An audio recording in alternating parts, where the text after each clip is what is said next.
গ্রামে রমরমিয়ে চলছে বেআইনি চোলাইশুরা ব্যবসা। তাই বেআইনি ব্যবসা বন্ধের দাবিতে এবার থানায় দ্বারস্থ হলেন গ্রামের মহিলারা।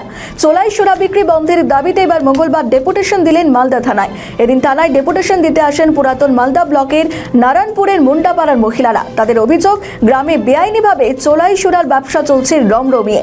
চোলাইশুরার নেশায় বুঁদ হয়ে থাকছেন গ্রামের পুরুষরা। এতে গ্রামের পরিবেশ নষ্ট হচ্ছে।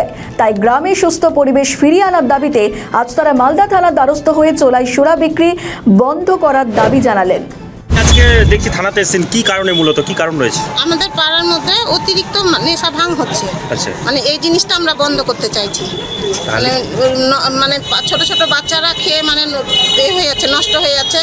মানে পড়াশোনার কোনো মতি নাই, বাচ্চা কাচ্চাও নষ্ট হয়ে যাচ্ছে। আর অতিরিক্ত এই জিনিসটা বাড়াবাড়ি হচ্ছে। এই জিনিসটা আমাদের জন্য একদম আমাদের গ্রামের নাম হলো নারায়ণপুর আর পাড়ার নাম হলো আরতপুর। দিনের বেলাও কি? দিনের আগে কোনো সময় বাদ নাই। আচ্ছা, 24 ঘন্টা। এর আগে আমরা অনেকবার কোথা থেকে আসছে, কোথা থেকে নিয়ে আসছে?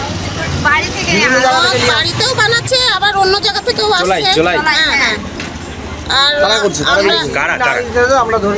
নাম তো বলতে পারবো না ঠিক, মানে ওটা হলো কটা দোকান আছে, 4-5টা দোকান। বাড়ি থেকেই করছে না দোকান? বাড়িতে বিক্রি হচ্ছে না দোকানে?